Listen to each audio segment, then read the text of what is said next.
All right, so I'll start the recording. Yeah, welcome to the Holistic Systems Cooperative Community Meeting on whatever day this is. So, yeah, there's a lot I'd love to talk about. Really like value, I think, is at the core of it. So I put, like a general agenda, in the meeting notes, and just in case you don't have access to that, I'll drop that link in the chat. And the first thing, about value is like, this question of what do we mean by value?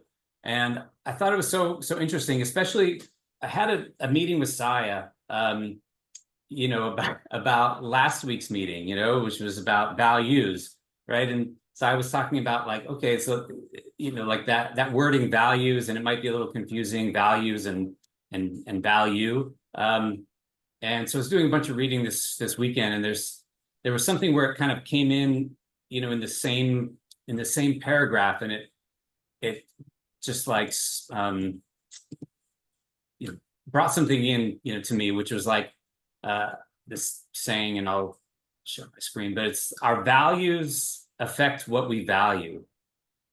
So it feels to me like values and value, even though they're so similar, that's just, the difference between an S at the end of it.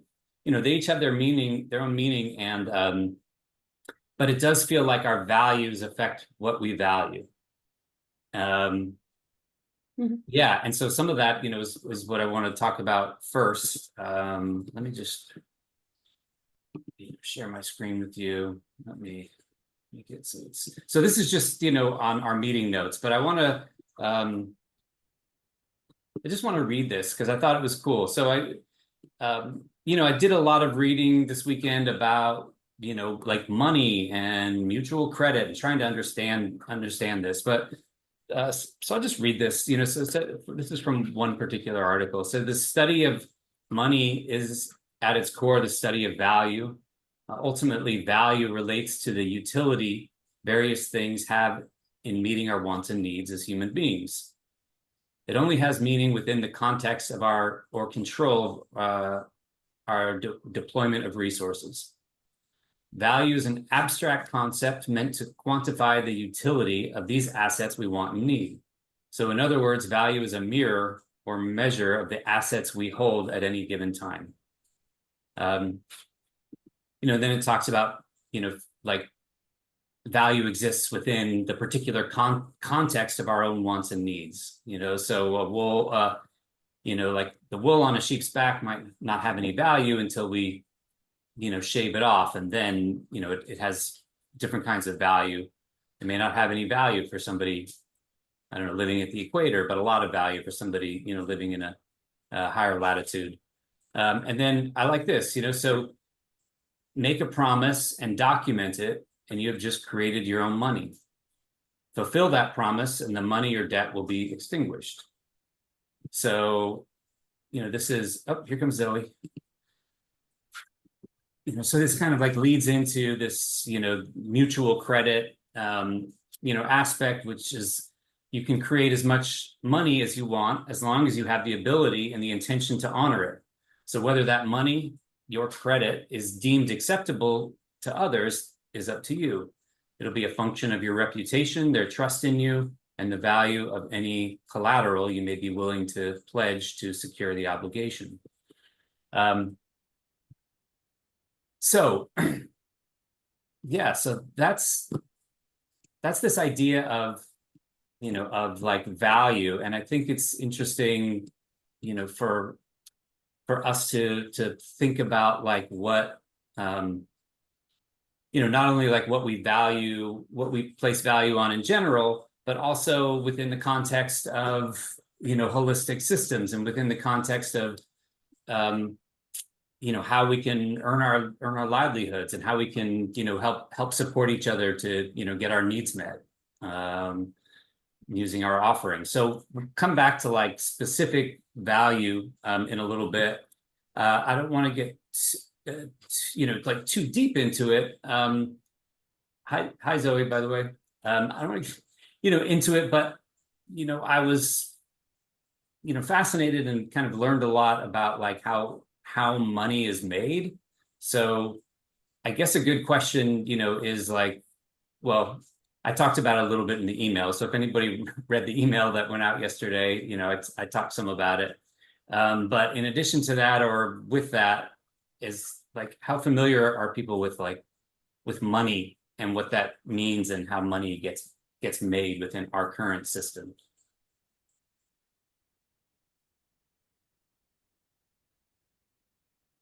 I read the email. Cool. I That's mean, what does anybody, right? I've been trying to learn about it for a while, right? And have, watched videos and read things, but I don't know, there was something that kind of cracked in a little bit more of my understanding, this weekend. So um, yeah. So does anybody here feel like they have like expertise in this realm? Because I don't want to. I also read the email, the first 10% only though, and then I thought, wow, this is good. I need to take a bit more time to really digest this and read it properly.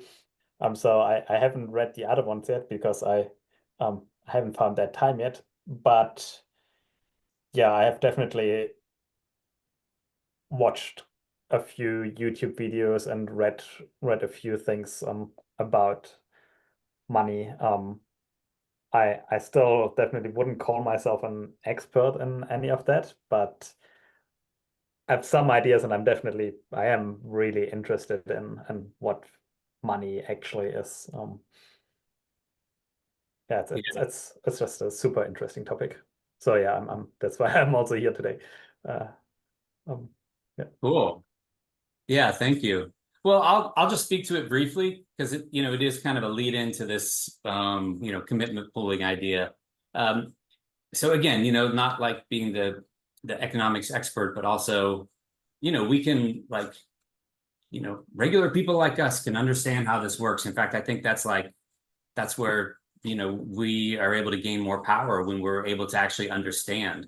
And I did like that idea of like money being like the air we breathe.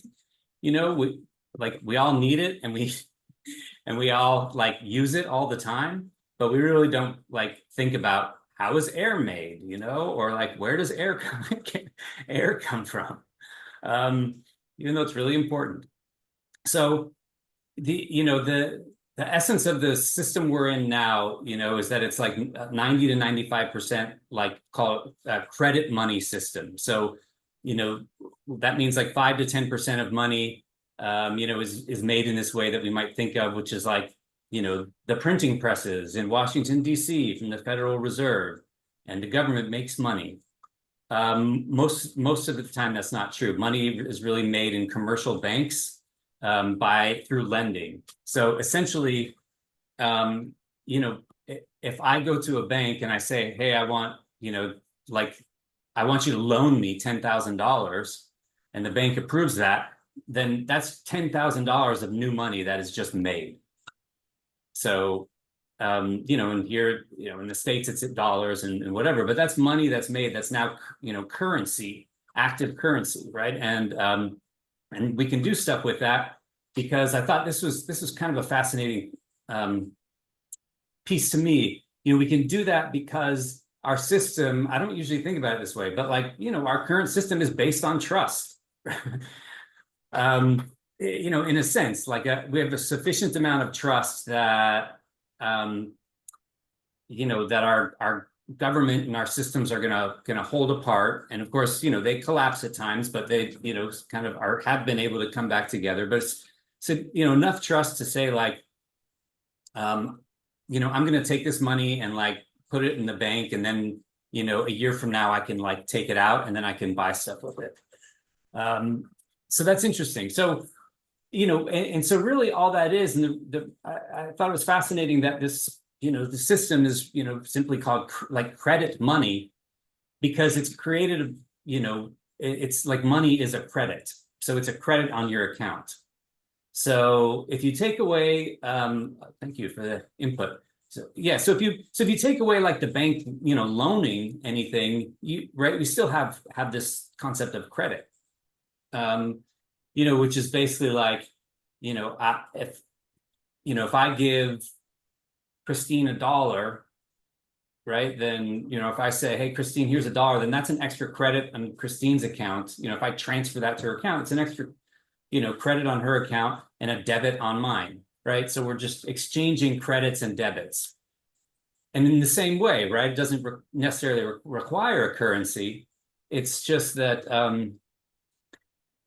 because I could also say, hey, Christine, I'm going to come and help you, whatever, with your dishes for an hour. And in exchange, I'd like you to, come over to my house and help me, vacuum my house or something. But I'm going to do the dishes first, right? And that's it. So now I have a credit with Christine, and Christine is in debt to me for a future action to come over and help me vacuum my house. So it's, it's interesting that in that transaction, right, there's no like interest. And that's the big, that's like one of the primary issues with our system, is that these loans, money is created from loans, but they're created from interest-bearing loans, which means that every time, I go and get a $10,000 loan, right, I have a certain amount of interest. So if that's 10%, interest on that, then that's 10%, that's $10,000, $1,000 that, is money that then has to come from the existing money supply. So then that $1,000 is the amount that like our money supply then has to grow, and and that requires extraction and overconsumption of resources. So there's challenges definitely with with our system, and I think that's what we're trying here. One of the things we're trying to do is create different models of working together and different models of exchanging value, and also being able to reward different kinds of value. So if you take this idea, of, if you understand, right, like that it's, okay, we understand that the interest aspect is here, but if you really take this idea, of, money being created from a loan, like at first my thought was like, oh, well, that's like, it's kind of backed by nothing. It's kind of like money coming out of thin air, right? Like you're creating money from thin air. That was sort of my thought, but it's not actually true, because you're creating money based on a promise to pay it back to the bank. So it's like $10,000 is created, but it's based on, usually they want collateral, right? So they're making a claim on your car or your house. So they're saying, well, you're going to pay it back, or we're going to take your stuff. So, it is based on something, or it's based on the fact that like, probably I'm going to go out and make a living or succeed in my business and earn money. So the interesting thing about, like the system, credit money, is that it's, it is based on promises. It is based, in trust in the system, and, trust that, we're gonna pay things back, and trust that if I go and want to get my money out of the bank, they're gonna have it. So there's a way, but it is right. So, but there's, the issues like interest, like we talked about, also centralization, right? So there's centralization of power in the system, right? Like commercial banks and, the institutional power. And it also allows, because it's in a currency that's like this fungible currency. So like fungible means like any dollar can be exchanged for any other dollar. Then the money itself, which is, an abstraction, that can then be, becomes a commodity, and it becomes a commodity to hoard, and to try and collect. So if you, but the idea of like credit money as, credits and debits on your account and based on promises and based on trust, that actually doesn't, require those other things. It doesn't require interest. It doesn't require, centralization. And it doesn't even in certain formats, it doesn't even require or give the ability for this kind of like, hoarding or inequitable distribution, of resources. So that brings me to like the idea of which is mutual credit, which is basically, taking a group of people. So it's, it's a group of people and saying, hey, I'm going to give you like at its base, like mutual credit is, okay, so we have the 5 of us and we each get a certain amount of credit on a ledger, right? So we each get, let's say, we each get like, $10, $10. And so, I buy, some peaches from Zoe, and that's $3, and that just goes as 3 debits on the ledger. This is kind of like the group ledger, right? And so there is a centralized ledger, and somebody has to keep track of it, but it's pretty simple. And then Zoe goes and buys a hat from Saya, it's $7. And right, so now, Zoe has, what is it, $4 or $6 or something? I don't, because she spent 7, but she got 3, right? And so these debits and credits just go, go around, in a group. And so it's a way where like resources are being exchanged, but without interest. And these mutual credit systems are going on. There's one that's very interesting. So in the meeting notes, so I'm like learning all this stuff and it's just too much to hold in my mind. So here's some resources. So this is something, the complementary currencies, document. I made that just to try and like, keep track of everything. And so there's this organization called Sardex, and it came out, of Sardinia, the Italian island of Sardinia in 2008, when the global, financial collapse happened. And, from that, they basically just said, hey, we're going to try and connect businesses. We're going to try and connect different entities and try and connect businesses to be able to buy and sell their wares, from each other, but without the need for money. So it's kind of fascinating, right? Because like that financial collapse happened and there was like, communities were really cash poor. There wasn't enough cash around. So, but there's still resources. Like there's still people who are working. There's still the ability to, make things. So this group in this island started, working together to bring together, different businesses to essentially trade with each other, to essentially trade and barter, barter with each other.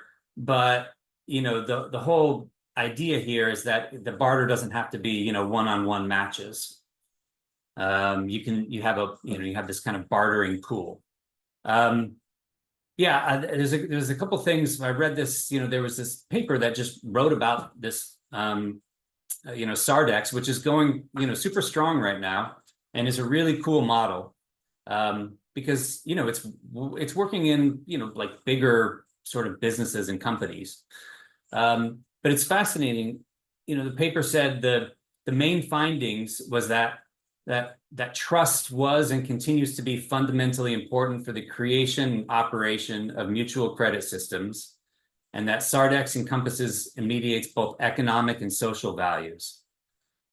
So it's very cool, and I think it's very interesting, you know, that we had these two meetings, you know, back to back, you know, values and value.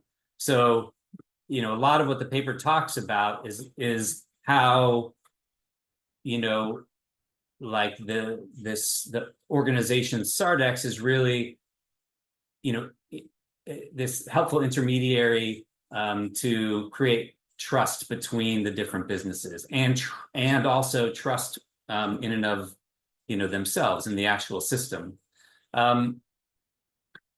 So where was I? Okay, so that's like mutual credit.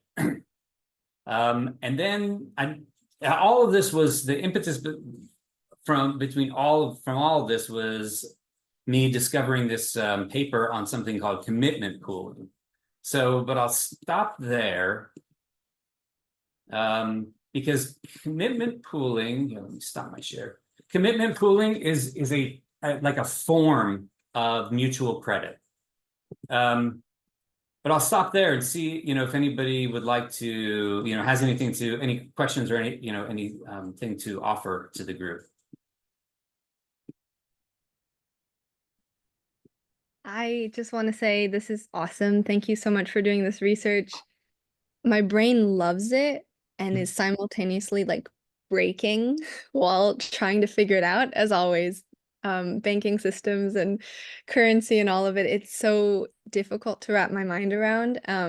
But I realize how important this topic is to better understand. So I would love to keep talking about it in the future. And it gets me excited because I realize like how it really shapes our world. Yeah, and what systems we could maybe create to as an alternative is very exciting topic. So yeah, thank you so much for doing this research. I just wanted to say that I'm also reading your email too, and it's really beautiful. So thank you so much for doing this. You're welcome. You're welcome. Thank you. Thanks, Jonas, also, yeah, for the feedback. I'm so glad. And it's really helpful for me to get the you know, the feedback of what you all are feeling as well. I've been pretty jacked up all weekend, you know. I just like I I had space, you know, to kind of dig into it, and I just like the more I learned, you know, and the more I was just like, yeah, it's really cool. And yeah, and so unless anybody else has anything to pop in, I'll get to what I think is the coolest part. Saya, please. I really appreciate this one detail of articulating how interest making is an extraction process. That is something I'd never equated before, and find it really interesting and fascinating, and like, okay, there's a pivot point there, like opportunity to shift from extraction capitalism into something regenerative. And the interest that I'm imagining that we amass together is like, it's the relational piece, it's the creativity piece, that's the interest that we've all already been contributing in HSC. Like, it doesn't matter if I spend an hour writing and formatting and sending the email. What also matters is that it was me, and you guys get to know me through my voice, et cetera, et cetera. All the additional, not just the quantifiable time for time or task for task. And so the interest we're generating is human interest, which is, it is energy, it is resource. It's not like it comes from nowhere. My skills, my energy, like that comes from a place, but it's like the human factor is like a creativity piece that the banking system doesn't seem to account for. Yeah. And my TED Talk. Yeah. we could all get a TED Talk from this. So yeah, thank you for that. I know, and it's so exciting. I think right there's something in the next section after the next section, where that really sort of talks about that community aspect. And it's so, yeah, and I really appreciate what you're saying as far as like this, the centralized banking aspect, not getting the really like the relationships. And there's just a way where it's like it's too big, even if we sort of like take away, kind of this judgment and what's, like people getting screwed and this and all that, which, is true, but like just from a system standpoint, it's just hard to have, to sort of have, think about like, these relationships, when the whole system is just is all centralized and so big, because it's all kind of like running through, one, even though there's different banks, they're all kind of running through the same system. Yeah, and I hadn't really thought about it, that way, but so okay, so what do we do? I don't know, but that's why I'm reading other people's stuff. So Rob, yeah, just quickly, I also yeah. If at some point we could click a little bit more on this, or personally, I'm really also interested in this, why the system has to always grow, which is also part of that quote that Zoe just sent. That would be also something super interesting to explain to me, I guess, at some point. But it can happen later. Just wanted to. Yeah, that one. Yeah, it is fascinating because I think we know that, but like why? Yeah. And just to say, it's actually, I don't know, what I feel like I grasp it enough to be like, oh, it's not even that sort of complicated in a sense. But the system has to keep growing because, of interest, right? So banks charge interest as the cost, their price for lending you money. So they're saying, they're saying if we take this $10,000 loan aspect, they're saying like, okay, well, we're going to give you the loan because, we feel, and they're really good at calculating this, and great, fair enough. We feel that you're able to pay us back that money, right? So you have this amount of collateral, your business plan we think is, pretty good. You're right. So they're saying this $10,000 is backed. It's backed by something. It's backed by your promise to pay us back.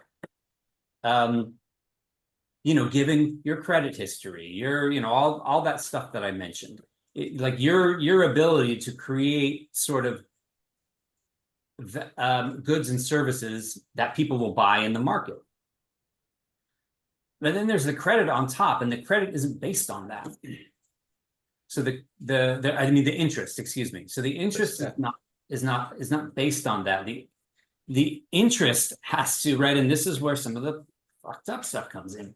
The interest creates a growth imperative because the interest has to come from the amount of currency that's already in existence. Which means if I have to pay back the extra 1,000, then that's gotta come from somewhere, and so either I get it, I take a piece of your pie, right? Because it's sort of saying like, okay, we have this pie, but then there's extra, so now we have to make an extra piece from somewhere. Either I'm going to take some of your pie, and then you're going to have less, and or we have to keep that, and that's the growth imperative is we have to keep selling more goods and services. Yeah, I think there is also, I can't remember right now, but I think there is a layer deeper even, that why the banks have to ask for interest. There is something even more going on, that the banks they even couldn't, like you were talking about, theoretically, you know, we could have this mutual credit and we don't need to do it with interest.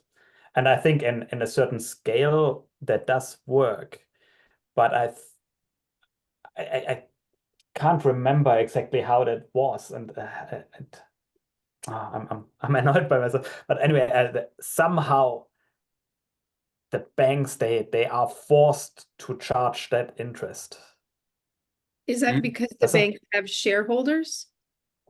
Is that what you mean? The banks I, feeding the economy somehow from the top? maybe it might be that it's something like that, that just in order for any business to make sense at all, there has to be profit. And then because of that, they need to have that interest. And it might be that I'm not quite sure, but yeah, Yes. possibly. My brain I- hurts so yeah. much, but yes. Yeah, I really like the question. I was kind of going there, but also to the side a little bit in my mind, which is my sort of anthropology lens, which is that the culture of banking assumes that having more wealth is better. Like that is a source of social standing slash security slash well-being, right? It assumes that amassing wealth is the goal. And I don't know if it was you, Rob, or someone else recently told me, like, there are cultures where your highest value is if you're the one who gives away the most. That is how you get your value, your social standing, your status in the community, your well-being, by giving away the most. And we don't have that premise on a broad global scale. That's a very small scale. I wish I knew who it was, which community has that particular value. So there, again, it comes a little back to the value question of the last meeting, but with that overlap of like how they relate, how the two ways of perceiving value interact. I would love to try to talk about this as well. All of these ideas are so delicious, and I've had a hard time grasping this concept that I'm gonna try to explain, and I've tried to explain it and I've failed a couple times with friends. So let's see how I do here maybe. So yeah, getting to like why this system causes a need for endless growth and endless exploitation of people and the environment. And yeah, what causes this finite growth hunger, or infinite growth hunger on our finite planet. And then I just want to add like Sai's point. I think how the rule, I'm going to use the word, the ruling class or the elite, how they create ideologies that they give to us, to what is value to us, what is work to us. And they kind of train us to be a worker. Like there's the Rockefeller quote, I want to create a nation of workers, not thinkers. As he was helping plan the American education system. So, oh, it's so much to work with, but I've always been fundamentally confused. So I'm gonna try this. Like, look at our group, our little Zoom room right now of 1, 2, 3, 4, 5 people. Let's say we all want to sell like a loan to the person left of us. So Rob's left of me. He needs $5. So I'm gonna give him $5, but I'm also gonna charge interest because, like Jonas said, why do I charge interest? Why do I charge interest, you guys? Because I'm not sure he's gonna pay me back, and I need money in the meantime, and maybe my business will also fail if I don't have that $5 with interest. I don't know. Yeah, you want some benefit. Yeah, I want some benefit. I'm not totally sure. But let's say we all charge $5 plus a $2 interest to the person to our left. That means what was once 1, 2, 3, 4, 5. 5 times 5 is 25. So if we all have $5 and we all need another $5 from the person left of us, but we charge interest, all of a sudden this economy is 7 times 5. And where does that money come from? The air, or further exploitation of the environment. Or maybe this is Lenin's book on imperialism. Capitalism leads to imperialism. You go to another country and exploit their resources. That's how you're going to get that money to pay these loans off. So, oh my God, it's so hard, but it's so delicious. So it relies on constant expansion and exploitation and imperialism and colonization and all of that. At the center of it is loans? Money? I don't know what the center of. Yeah.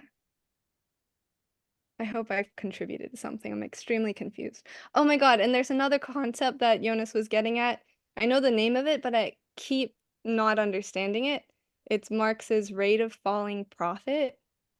And it means that every company, like even though your profit might keep going up, it will kind of plateau. You will never be able to have incredibly high rising profits unless you do an imperialism. Right, unless you reduce expenses and increase profit. Exactly. You over time you change the ratio. Yes. And that's how you get a steep curve. Yeah. Exactly. Yeah. Thank you. Yeah, and it has to come from this extraction or exploitation. Yes. Right. Yeah, and the sad thing is that nowadays, like companies, they cannot survive even if they have a profit rate that's constantly, say, 20% profit. The profit that they make needs to grow even. Like they Right. need to have more than 20 the next year, and then more than that the next year somehow. That's Right. also Yeah. somehow crazy. I mean, I don't know whether economically they really need it to, but just from what I'm experiencing, the companies just the same profit is not enough. Right. What about this piece that if I loan you $10,000 and you're going to pay me back in the next 5 years, after 5 years, it's not going to have the same value anymore. So I charge interest because it's not the same $10,000 that it was. And I got to that because I was thinking about, well, I don't use my lawnmower every day. Why should my neighbor not use my lawnmower? I'm not using it. If I'm not using that $10,000, someone else could use it, right? But then there's wear and tear on my lawnmower. So not only are they using it because it's sitting there, but they're also, well, there's the gas, but then there's like the fact that it's more wear on the lawnmower. And with money, it's actually the opposite. It's the more it is used, the more you borrow it out, the more it becomes worth. Like if you have interest, if you have it only but if you don't, it devalues, right? Just the fact, like if it's a coin, let's say a cash money that you pass on for some services, that coin, like $1, if let's say I get something for $5 or so, and then that person can use that and get something else for $5, and then that person can get something else for $5, and so on. So the $5 have done the work of $15 by the time that it traveled through 3 people. And so it's actually worth 15 because it for all the travel that it makes. That's also a really weird concept, actually, but that's why people don't want like governments or whatever don't want people to just save money. They need to move it in order to have an economy that is actually worth something. Interesting. I think that's true. I think that's the more that it's things are moving and circulating, you know, and the less that like value is being, you know, held, yeah, then that does create like more, you know, more value or more abundance for everybody. It's just, I think that the idea is that, again, and this is good. Like, this is now we're all like, whoa, money, it's such a, it's yeah, it's not easy. So I'd love to throw something into the pot. yeah, please. Because like what I see with the tokenization move, like with what's happening, is that life will be tokenized. All of those exchanges, all of those $5, like if those exchanges won't be happening like that anymore, instead of having $15 of 5, it'll be like every exchange has its own record. So like it is a very different way of doing things, and that's sort of where everything is already moving in that direction. So just putting that out there for people to consider. Yeah. Yeah. Yeah, and I think what you're with that, what you're talking about is like what are some solutions that we can utilize? Is that I guess just that, I don't know, I don't have any that, answers, but yeah, like yeah. just the framing of like what was the past, but what is coming. Like there is already something different coming. I'm not 100% sure if it is better yet. Well, that's yeah. Yeah. Yeah, that's So like we could have this talk about money, but then we could also have another talk about tokenized like life on the blockchain, basically, and whether that is going to have is it going to be an improved dynamic? Yeah. Are you guys familiar with Arthur Brock or Art Brock? He is one of the founders of Holochain and a meta currency project that's already a few years ago, and he likes to describe what, to the point how Rob made the introduction actually, with what value is, or currencies are actually currents that we can see. Right. Like flows of all sorts of interactions with each other, and like where the currents go, and that somehow visualizes where we see value, because that's you know, we create these flows into directions of what we value, and that is one thing that he's also like, it's an alternative to blockchain actually, that they are trying to create, that I have high hopes for. But yeah, just this concept of that money is one type of currencies, things that we can see. I find that one really fitting. Yeah. Yeah, the only issues would be with programmable money. So if everything is programmable, like there could be all sorts of different loopholes or chasms for people to fall into, I think. Or just you know, like if the AI is the one running the system overall, you know, because that's the only way it's going to be able to be run on that level. Yeah. Yeah, it's a lot of trust. Designing that system is difficult. Yeah. Yeah. All right, it gets complicated, and right, Web3 and tokenomics. Yeah, I mean, I still think there's a lot of potential in there, and right, like you're saying, programmable money. You know, I think the potential there is being able to bake your values into the currency, and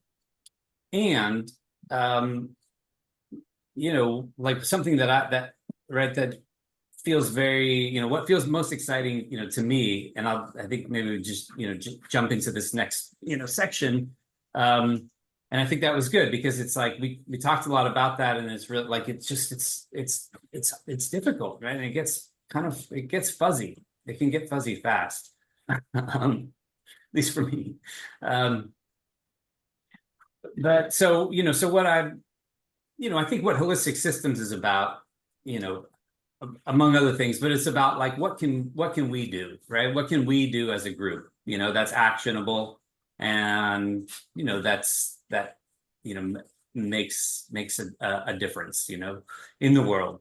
It's something that we are trying out. What different systems can we try out? So what I discovered that brought all this, into being was this person, from so there's a website called Grassroots Economics, and all of this is in that document that I made. But this person came up with, let me see. So this is like like a big paper that kind of explains it all. That's really amazing. And it's 20 something pages. But basically it's a kind of like mutual credit. So I think it's, like this form of mutual credit, but it's called commitment pooling.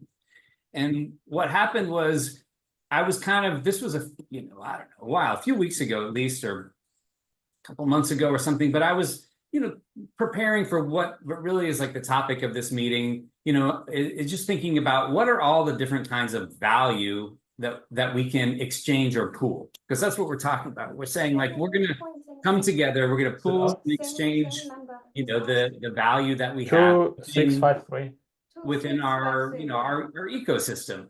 So I'm like, okay, well, there's all these kinds of value, and I came across this, and I'm like, well, this is fascinating. What is commitment pooling? I'm like, that sounds like something else you can pool, and essentially it's it is a value exchange and pooling framework.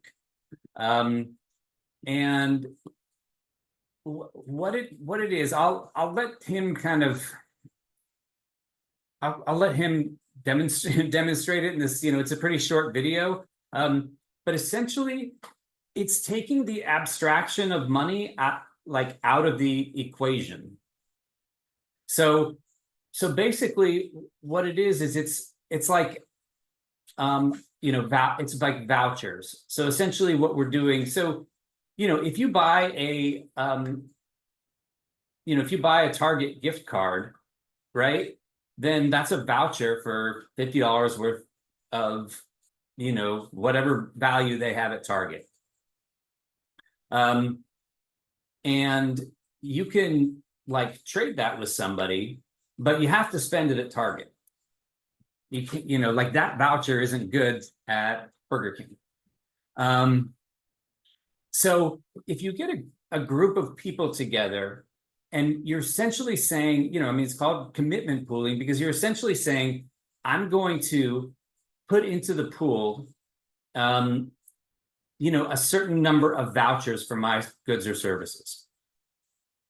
And then we can exchange those, and we're actually, we're exchanging it's not like money. We're basically just exchanging vouchers for each other's services. And this, there's a lot of cool things that come from it.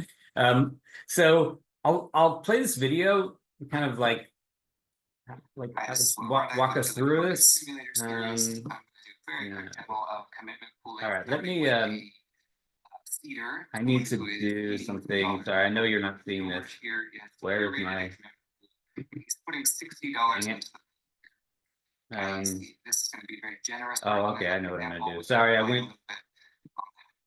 went full screen and we lost it, but I'm going to go to YouTube and then we can see it. I just want it to be larger on the screen. Oh, George gets benefit later on. Okay. Put this, can we see it? Each one village market simulators. Yep. Okay. So this is this person, Will, and Christine and I met with him. He lives in Kenya, and we met with him last week, and it was really, enthralling to me. And essentially, he's been living in Kenya for the last, I don't know what it is, like 15 years now, and has been working with, the different local villages in Kenya on these alternative currency methods, and started with more of what like is kind of this classic local currency. There's like the Berkshires, there's Bristol pounds, things like that, where you basically just say you print currency and you say, hey, this currency is only good for in our locality at businesses that accept it. The idea is that it's meant to keep things localized, and you can cash in and cash out of it into fiat currency. And the studies on that are saying that it's and what Will found as well is that it's not particularly effective for long-term goals, but that this commitment pooling is based on these are like old indigenous practices that villages and communities would use in order to exchange with each other, like pre-money. And so so I'll let him explain and we'll go from there. I'm going to do a very quick demo of commitment pooling, starting with a can you hear that, him speaking? Oh, okay. Seeder, someone who is seeding some dollars into a pool. So George here is curated a commitment pool, and he's putting $60 into the pool here. Okay, this is going to be a very generous person in this example. We can explain a little bit on how George gets benefit later on, but he's going to put this money into the pool. Each one of these businesses has a gift card. Okay, they've made a bunch of gift cards. So this is a $10 gift card. All right, I want to pause just to explain something, right? So essentially you have a group of entities, whether it's businesses or individuals, and they're all offering something. And so, someone is, curating this commitment pool. So it can be, all members of the community, just, somebody who's there, but they're, someone is curating it, right? So it is all built on like relationships and trust. And so that's what this is representing. Like they're saying like George is the curator. And so this commitment pool is essentially, this is just the pool of where things start to go. Fish. It's redeemable for $10 worth of fish. So he's given Roy drawing rights from the pool.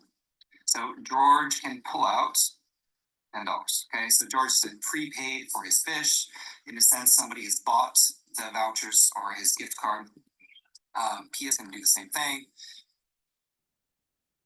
Sylvia as well, Jerry as well, and Willie as well. And this is going to be a community project down here that does veggies, and they've all gotten $10 worth of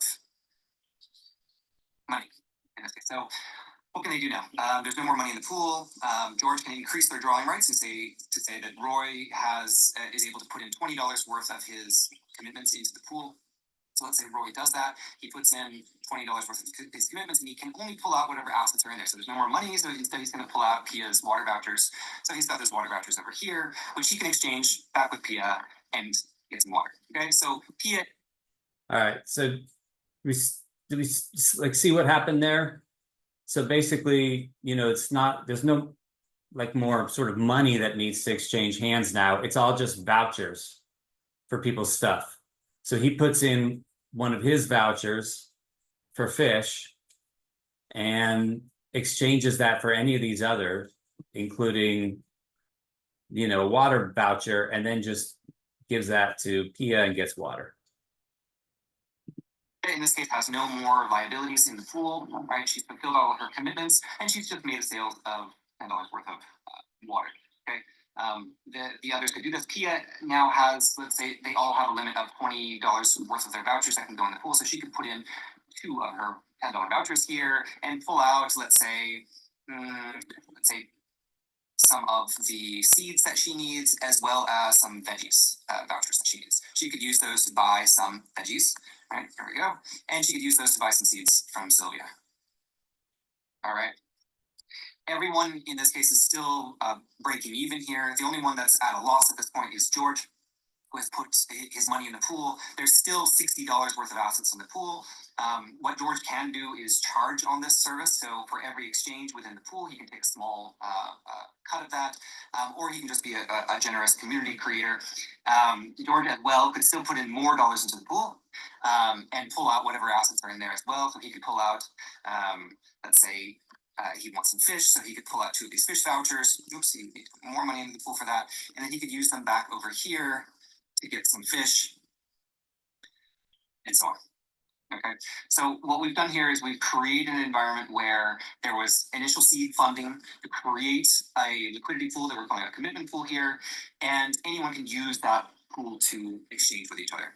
Okay, so what this does is it's a way of funding a group of service providers while at the same time enabling them to cross trade with each other. And so now you say there's more money in the pool. Again, the veg patch could say, oh, I need that money. I'm going to put in 20 of my commitments and pull out the money here, right?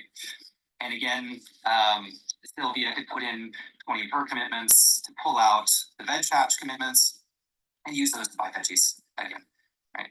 So with periodic clients coming in to buy, and this could be anyone holding these vouchers, right? Including these could be Stellar USD or stablecoin as well on the blockchain. Could be adding these to the pool to buy those vouchers, right? And what's nice is if there is some risk that Pia's products aren't available or the person doesn't want them anymore, they could always exchange them back in the pool for other services that are in the pool and use those as well. So I hope that explains it in brief. I'm happy to chat with you. Whoa. So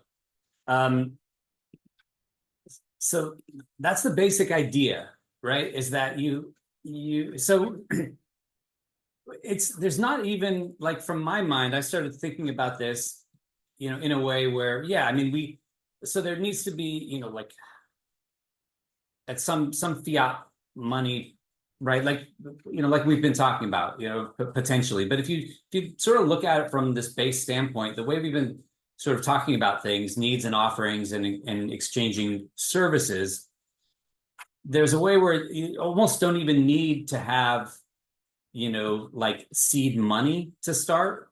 Essentially, if you take, again, the 5 of us here as an example, and each of us says, I'm going to put in, 10 hours of my services into the pool. So I'm putting 10 of these vouchers in here, each voucher worth an hour of my services. And if all 5 of us do the same, then all of a sudden we've seeded that pool. There's 50 hours, worth of services in there. And now, right, somebody can come and, like, pay fiat money to buy one of those vouchers. But the thing is, that voucher can't leave our community, right? So the money goes in, but it doesn't go out except for where the community puts it. And the community can decide, okay, where's, money that comes in, where do we want that money to go? And do we want that, right? Talk about loans. Do we want that money to go to people as a loan from the pool to help, start up their entrepreneurial venture? So essentially, in this way, like, we're creating the money and we're becoming the banks. We are having, like, power over our assets and what it is that we're doing. And so it kind of takes away, by having these, like, commitment vouchers, it takes away the abstraction of having, like, this, like, currency. And right, and this is a way where, right, keeps everything in the community. And there's another, like, aspect here. So, which is right, that everything is based, everything is backed by an actual, person's goods or services. And so then there's this curation aspect, which is what we've been talking about doing anyways, right? With holistic systems, is how are we going to, like, run and manage and administer and curate the system?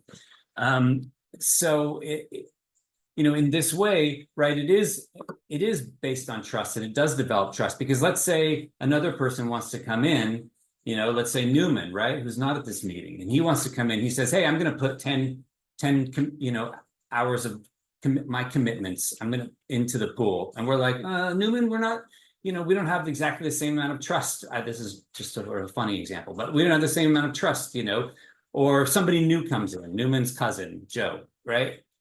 And it's like, okay, well, we're going to limit the, like the amount of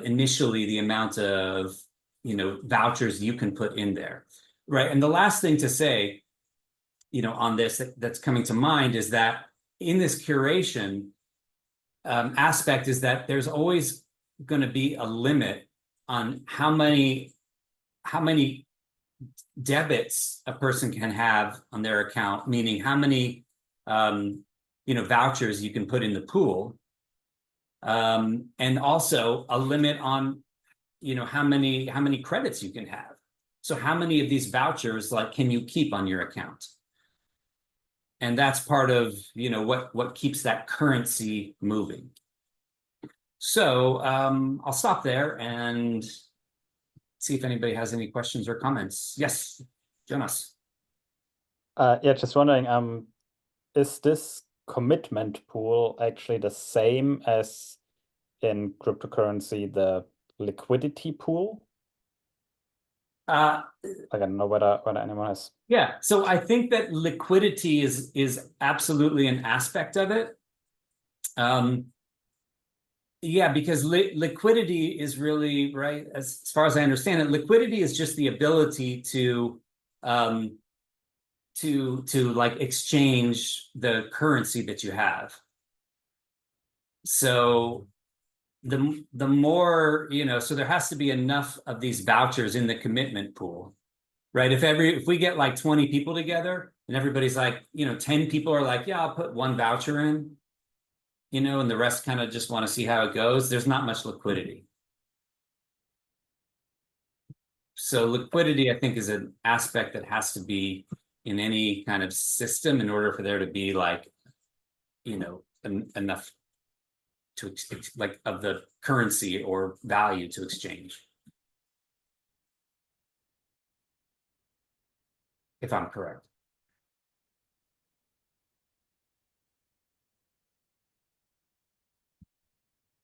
So, the idea is we want to get like a lot of liquidity into something like this. And right, there's this aspect where the ideal is that there's you have a commitment pool, and it only gets so large, but then it can connect with another commitment pool. And like the model that is being worked on in Kenya now is like local villages, right? So it's a local village and it's only so big. And then that local village can then, has a network, a way to interchange, with other villages.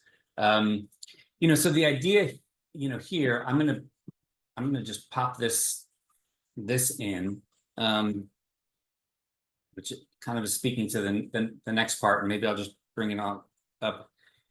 So, the idea is, and I think why I'm excited about this, the possibility around this commitment pooling is that there's a way where it has felt to me, even though we're saying, in kind of like what has been our prototype, is make this bigger. Like the prototype is we're saying, hey, we've got value exchanges, right? We have these tokens, and then the tokens, you earn tokens, and those tokens can be, exchanged for value. And so you have these exchanges, that are logged. And, there still was kind of some fuzziness around like, how many value exchanges do people have to do each month, right? Like that's what we were saying, like a member maybe has to like at least be open to having 2 hours of their value exchanged or, redeemed each month. Because if everybody's like, oh, I want to, cash in my tokens for services, but I don't want to, give any, it's a little hard. So I think that this helps solve like a challenge of the value exchanges, because it really just makes it, to me, it makes it like super simple. You know, people are just, you just have this pool, and people put in their, you know, like a certain number of commitments, and then at any time, you know, they're just redeeming them. And a person, you know, only has to put in as many commitments as they want.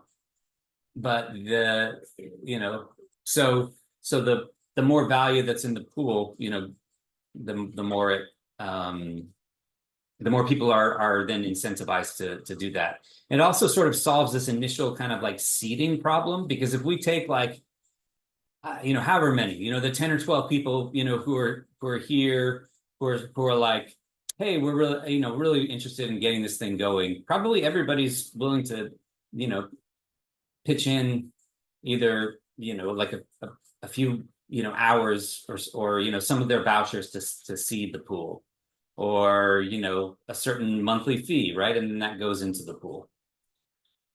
So that's really, you know, that's the idea. And then when I was, so the next kind of part of this meeting and of creating the framework, you know, and really, you know, to me, there's like, when I'm thinking about value exchange and resource pooling, you know, there's two pieces. I'm thinking about what is the framework, and then what are the tools, you know? So I don't know that I want to, you know, like start with just with like tokens. You know, I want to start with, well, what is the framework, and how would we, you know, how is value being exchanged, and at what rate and in what way, and then how to, you know, how does the, you know, like the tools, whether that's Web3 or Web2, facilitate it. So when I'm thinking about that, right, I'm just, and this is, you know, time to, you know, start thinking about what are all the different kinds of value that we can exchange. And really what I got to, you know, this is not an exhaustive list, but what I got to is that there's certain types of value that, you know, lend themselves to being exchanged more, right? Services, consulting, you know, tangible goods and services, things like that. And then there's, you know, more of what, like, different types of value that, you know, might be, you know, are more pooled and not just like exchanged, you know. And there's tangible and intangible. I don't want to get too much into this yet, before I take a pause and just, you know, sort of check in about like this idea of commitment pooling, and what is that like? Is that speaking to anybody?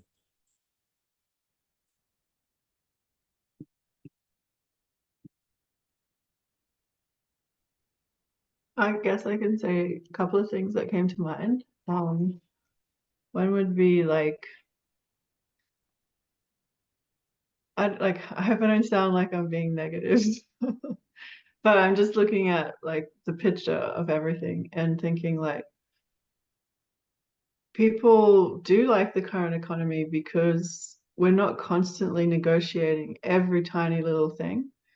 So like, we know like how much bread costs, at least for, you know, X amount of time until the price slowly goes up. We know like what this is worth and that. So if you get a pool of people and all of a sudden there's no baseline of anything, like of what things are worth, like who's to say like what size contributions are worth, and like compared to Genesis, like, is that only us deciding that? And are we sure we can do that in a fair and logical and sustainable way? You know, and I believe we can, but once the pool of people gets big enough, we're not going to know everyone personally. So that's like, we're going to encounter problems that like current economists have in this microeconomy. And then there's going to have to be, yeah, all these little decisions and micro negotiations going on. And I don't know if people want to do that like all the time with their energy. Like, it's kind of like, that's not a part of us that we're really that used to like using. Like, it's a muscle that we're not that strong with, maybe. So it would be like a whole new capacity that everyone has to get on board with. Yeah, and I guess like my initial thought was that everything you're talking about, Rob, like I feel that if it was applied to a bigger system like GaiaNet, like that would be really logical in terms of some of the biggest stuff that you're talking about. Like I'm feeling like that connection there, like what you've talked about before about looking at GaiaNet as a collaborator. And obviously the exchange pooling would work with HSC. But yeah, there's just those first thoughts I had about negotiations. Yeah, thank you. No, I think those are great thoughts. And right, part of what's built in is this like price indexing, which is which is essentially like part of the framework and part of the curation, is it is like relative value indexing, or price indexing. And so that happens, it's my understanding, right, is that of how that happens, it happens in a way where people aren't negotiating, like every little transaction, every exchange. There's this sort of like curation that happens, where there's like the relative values are established by the community, by the curators. And so there is like a centralized ledger, and there is this sort of there is a curation and a management that has to happen. And so so that's the idea, is that it's like that's part of it. So it has to work well enough that people want to are willing to pitch in for that, whether that's like a monthly fee, or whether that's like a a percentage of what comes through. So yeah, but I think you're totally right. And it seems like that's kind of an inherent part of the system.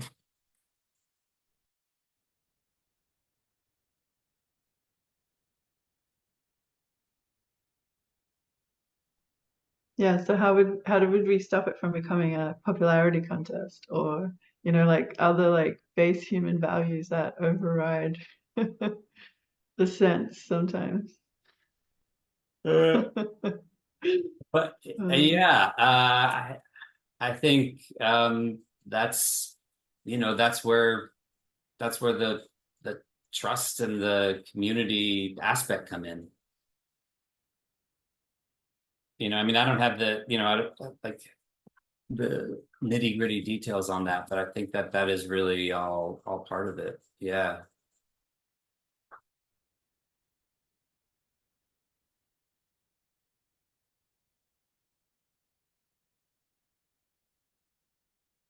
I'm glad to hear that there's like an index. Yeah, I wonder, like, oh,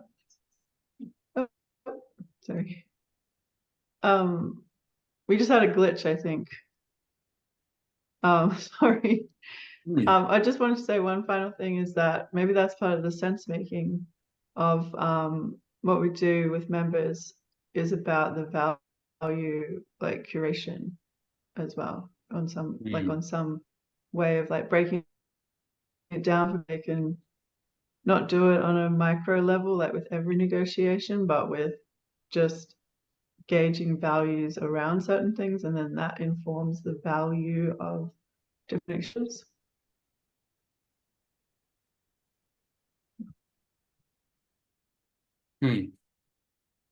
Yeah.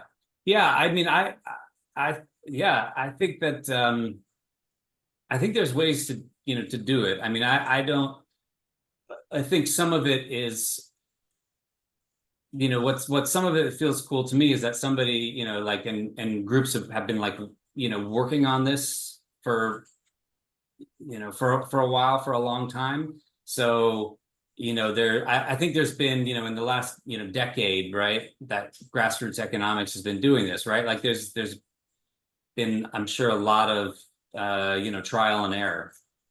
And so, not to say that it's perfected now, but I think, you know, if there's a framework that, you know, that people have been refining for a long period of time, then to me, it's like that, you know, feels like it might be more fruitful than trying to, you know, come up with, you know, something totally new.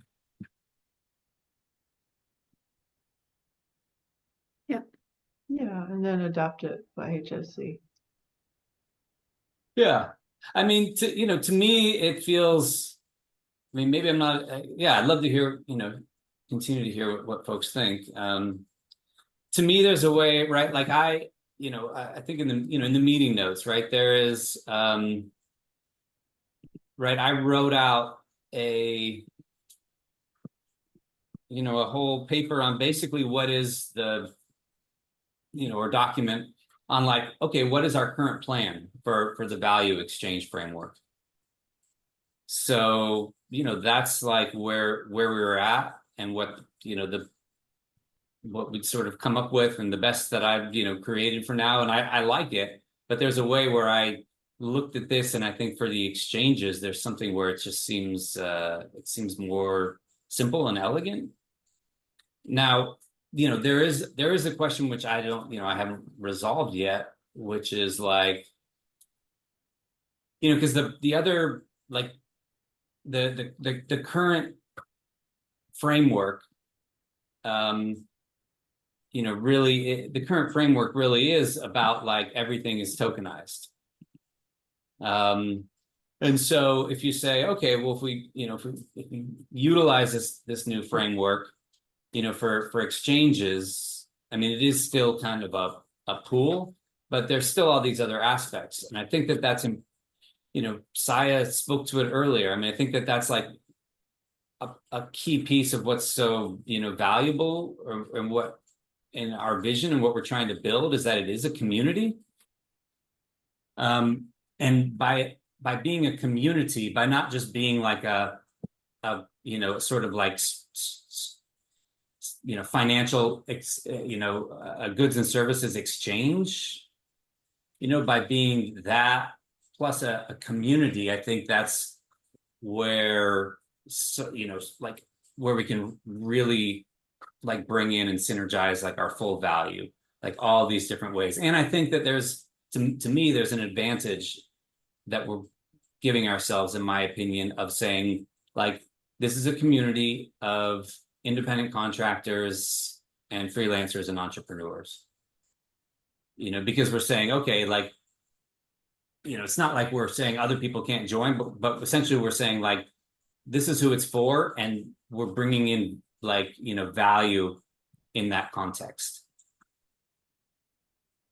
You know, just like a local community, right? Like what they might be exchanging, you know, and synergizing a lot is like, you know, more of these tangible pieces, you know, food and clothing and helping each other build houses.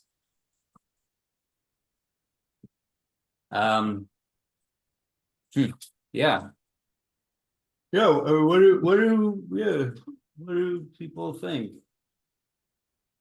I want to say that I'm really glad to hear that there's like a value indexing system.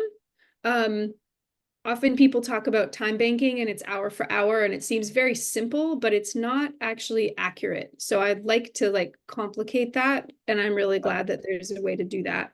That we don't have to design from the ground up, sounds like. So I'm really happy about that. Thank goodness. Yeah. Wow. Yeah, and this is right there. This is a whole section on, you know, on like doing that. Yeah, big project. And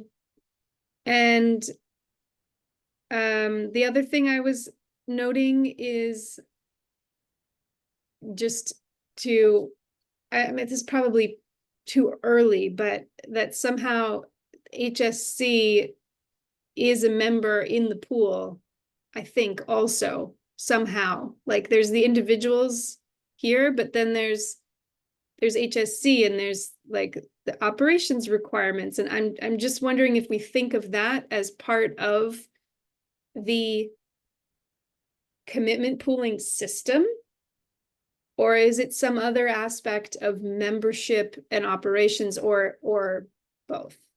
Because we're still working on what does it mean to be a member? What are the expectations and benefits that entails? So that's what I noted. Yeah, that's a good question. Yeah, maybe both. Yeah. And I wonder, you know, that there is also a way to, right, that like, however HSC, you know, is sort of curating something, right? If it is a model that is useful, then that does, you know, make a certain kind of, you know, like group kind of product, you know, that we can then bring to other places. And it just has to, you know, it has to be, right, like whoever's doing the curation, right, they have to be, you know, compensated enough for them to, you know, earn a livelihood, even if it's, you know, not like full-time work or something, but you know, in relation to how much time and energy they're putting in. Right.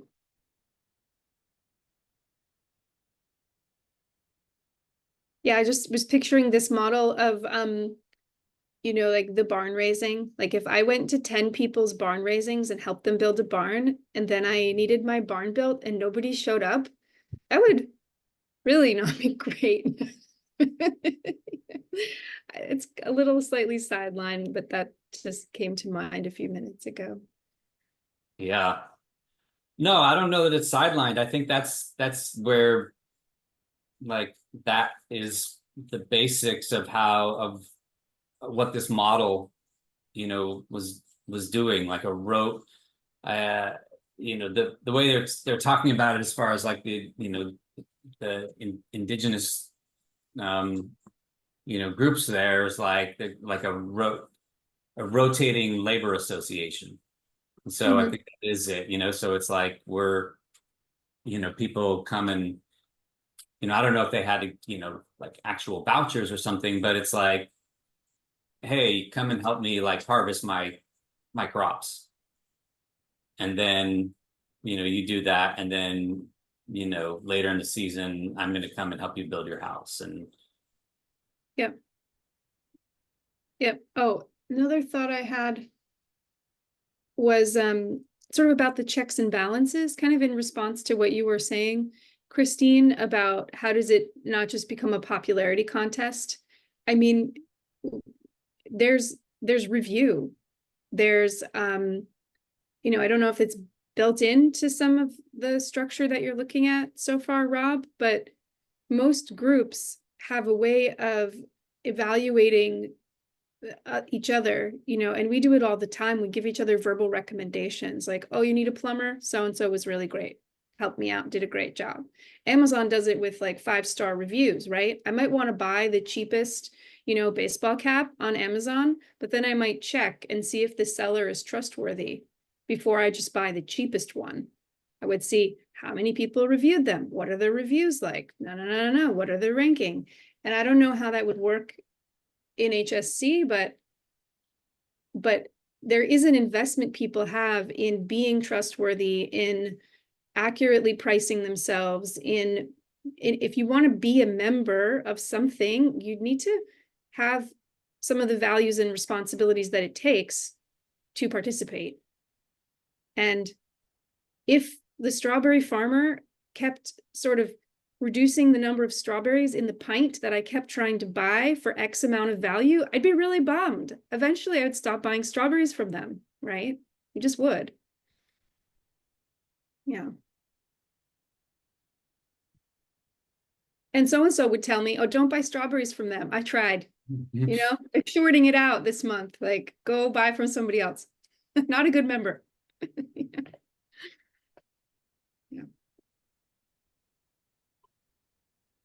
Yeah, like for me, like a more radical version of like trying to organize HSC might look like, just as a random thought, might look something like, instead of just organizing it so that it's like a, you know, you hire someone, basically. It's almost like it still has that feeling of like hiring people, but what if it was like, with the needs and offerings part, it's kind of like the exchanges are like, like no one's forced to exchange with a certain person, but what if there's a way of making it that this person has needs that aren't being met on you know, various levels, and then, but that's not a problem. That doesn't make them a liability. That makes them an active participant in the ecosystem. Right. And so what if,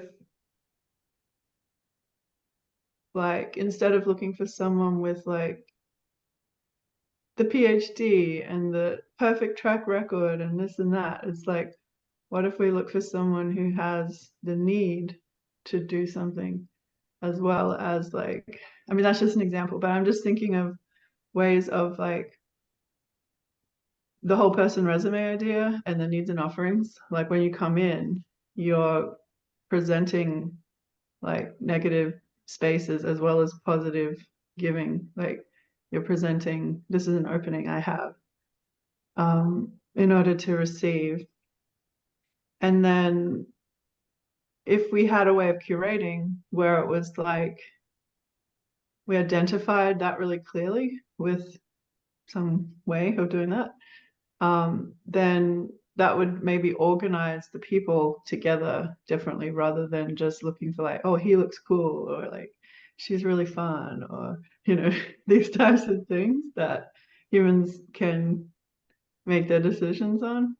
So it would be a bit more like whole body, like full person type experience, because, and then you would be more open to having to trust like the group in a more expansive level, rather than like, I know this guy, I had a beer with him and his brother's like every weekend for like 20 years, you know, I can trust him.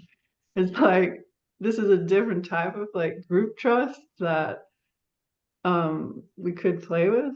This is just an idea that's coming to me at the moment, but it's sort of based on what the chat with Will Ruddick as well, like how to be that, how to bring like the whole person dynamic is like something I was thinking about after my chat with him. Yeah. Yeah, I think so. Like, to me, I think that like that needs and offerings, you know, and connecting people, you know, is still sort of like paramount. Yeah. Yeah, I think, you know, I think with, you know, the exploration here is like I think what you're talking about is this sort of core of HSC, you know, that we've all been talking about, you know, I really love, you know, and basing it on this, like these needs and offerings and the whole person resume and how can we support each other. Yeah, I think what I'm trying to figure out is what's the best way to facilitate like value exchange, and what's the best way to facilitate you know, value, like resource pooling. Yeah, I certainly don't have it all figured out yet, but I think that yeah, that's the question that I'm asking. But that, you know, and right, that speaks to what you're talking to. Yeah, Christine. Yeah, I think as part of a whole person resume or a whole person presence, like we're still talking about a market in a certain way. And it may be that two people at this market of HSC offer pretty much the same thing. And if I need that thing, I'm going to make a choice between that person or that person because it's comparable. And yet, based on whatever factors, I might make a decision because I already worked with someone on something else. So I might go to them. I might choose them because, like you said, my brother, blah, blah, blah, right? And now, I'm not sure that that's a problem. I would love to see HSC also do like workshops on our unconscious biases, on really like getting more curious and more familiar about different people who are different from ourselves. I'm not saying that we should be cliquey, but in a market, it's, if I always go to Zoe for social media, but there's other people who do social media, eventually Zoe's going to be at cap. She won't be able to help everyone. So to have other people who do social media, that like we probably won't saturate the market. Like Zoe will get to her limit and then the other person will be available, or some people will gravitate towards the other person, or but I like the idea of considering those things and having some sort of oversight or some ways of mapping how it's going, and maybe there's course correcting as we go if there starts to be a problem. I'm not convinced that there would be, I guess is what I'm saying. Not a insurmountable problem, maybe. Yeah, it wouldn't have to be a problem to run that way. Yeah, I guess it's an opportunity to try something different. But it does like take like a leap, like a radical trust into like a new way of doing things. Which I Are you kind of talking about like are you kind of talking about blind dating? Is that kind of what you're getting? Kind of, but like what if it's TV established show on the where fact that can't see each other? like yeah, like what if we know that these two people love gardening and like they both have like, you know, big families and this and that. And then so when they're trying to decide about who to hire for social media, like they don't know all of that stuff, like, but we do, because we've like onboarded them with like all of this information and like built profiles or things around people. So that could actually help with matching in a way that's like a little bit less how it used to be and a little bit more in a different direction, perhaps. Yeah. Yeah, it all sounds interesting. Good to me. Yeah. Yeah. I'm into it. Yeah. Yeah. Well, some of what you're speaking to is something.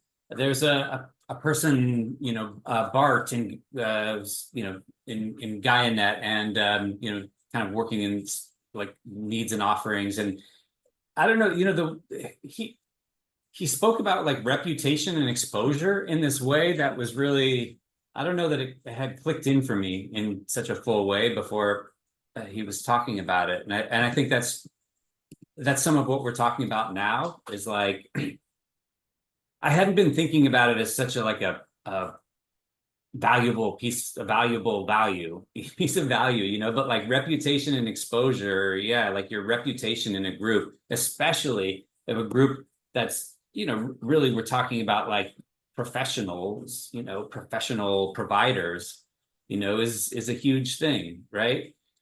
And to have like get a badge, you know, that says, yeah, I'm an expert in, you know, in service X, you know, is a big thing. And then to get exposure on the HSC website. So yeah, you know, to say like that, I think there's something where it does take, you know, it does take extra time, I guess, to like, you know, to, you know, facilitate that trust or exposure, but that's also like super valuable.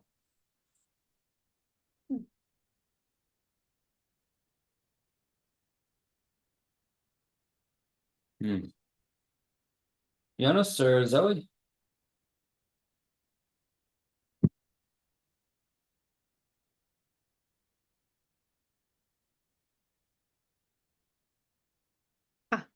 Not much from me. Zoe texted us in the chat. Someone's asleep next to her, so she doesn't want to speak out loud. It's a full house. But Oh yeah. Reflection. about the fun ideas that have been brought to the table today. Yeah, thank you, Zoe. Zoe. Yeah, the idea of exposure kind of reminds me of like a competitive model, and I'm just thinking about how do we have reputation and trustworthiness and visibility while being like legitimately collaborative. So even if there's someone who offers what I offer, or who offers what I offer, but they're new at it and maybe they're not as experienced or whatever, like how could we be in collaboration? How could we be mutually supportive, both that person and me directly, but then the whole collective, supportive of the fact that we're not all coming with the same experience, we're not all coming with the same expertise levels, and we might all be very trustworthy, but we might not know that about a newbie yet, right? So they deserve every opportunity for the visibility, for the opportunity to engage. Yeah, that just was my sort of response to the word exposure, because it reminded me of a competitive model where the more visible I am, the better it is for me. Interesting. And if you probably, maybe you have a nuanced look at it or a different sensibility of what you mean by exposure. No, I think I think you actually said it. Like, I think that's exactly as you said. The more visibility I have, the better it is for me. That is a value, right? If I have exposure on, sort of, different websites or whatever and good ratings, like that's better for me. So right. I don't how come do to we HSC to like to be the best. I come to HSC because I want to collaborate. Yeah, I think that's part of the values, right? I think that's why it's, like that example I gave of this like Sardex, why it's like they're saying it's it's not just like an economic experiment. Whoa, no, that didn't that didn't come out right. I'm gonna redo that. There we go. It's not just an economic experiment, it's like a social experiment, and that it's cool. I mean, that this person, right, they interviewed everybody, they did a whole academic paper on it, and they're saying like this thing works because of trust, and it isn't and they talked about this like big onboarding process. They're like, yeah, these new businesses, they have to get onboarded and they have to learn and understand, like what the culture is. And, they don't just like sign anybody up and then be like, hey, here, here's your, there you go.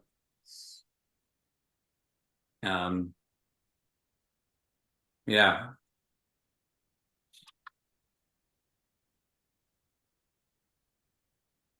And I think that's, I think what we're talking about now, and maybe it's I want to be open. Maybe resource pool commitment pooling isn't the framework to use.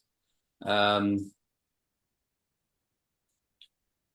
it feels like more in the second half, what we're sort of talking about is how do we is like what do we do, and what is our plan and what is our framework, and yeah, that's that might be even more, that might be complicated, even more than trying to understand money. Or not, I don't want to put that on it.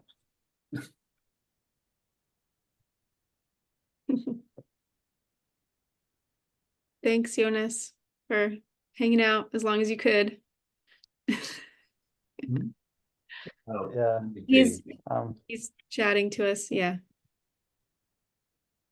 I'm already sitting in my bed. I think it might have been a mistake because I feel like, I just slide down. Thank Yeah, you. was good. Yeah. No, it's great to have you here. And I think we're all kind of processing all of this, and as we go, we're gonna refine it. and Zoe has to jump too. And this was incredible and not totally clear on what this commitment pool would look like. You should watch the video. Yeah.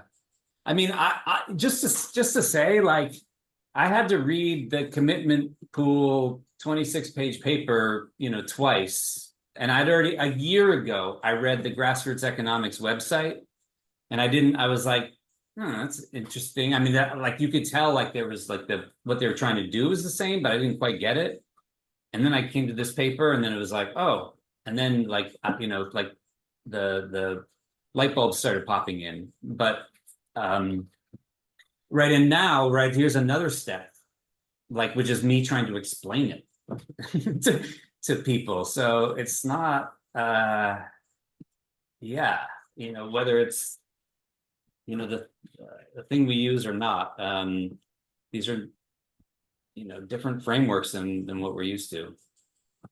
Mhm.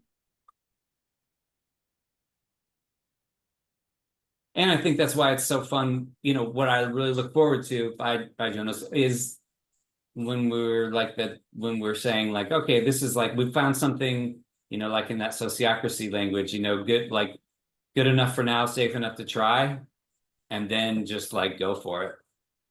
Mm. Mhm. Not having to read. I'm just reading what Joan. Bye, Zoe. Thanks for sticking around. You sticked around for much longer than I thought. There's so many things like that, having to read so many things so often, and sometimes it clicks for a little while. Yeah. Mhm. Depends what our commitments are in terms of value. I don't know if it'll work for me. It's not working.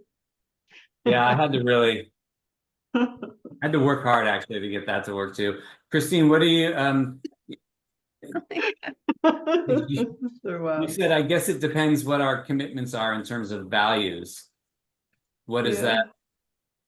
that? Do you mind explaining that more? I guess like, because yeah, with Will's model or with that paper, it's like they're committing to the group, they're committing their resources. But in my mind, I just had a little twist where it was like we could commit to whole person presence, or like as a value, or commit to some sort of value that then informs like the pooling aspect a little bit.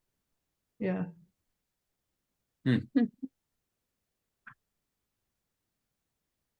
Okay. Yeah. Rob, you did so much prep and so much research. Thank you so much. Really Yeah. amazing. Explain things really clearly. Like, I feel like I got a lot out of this, and I understood a lot of things that I hadn't heard before. Ah. Yeah. My brain is pretty happy, actually. Ah, thank you. Yeah, I'm so glad to hear that. Yeah. All right, I'm gonna go, guys, because I have something. Yeah, me too. Bye Thank bye. you. All right. Talk Bye, soon. Christine, and bye, Saya, Later. and thanks. And we'll figure out what's next later. And thank you if somebody's still watching. Gonna lead us out.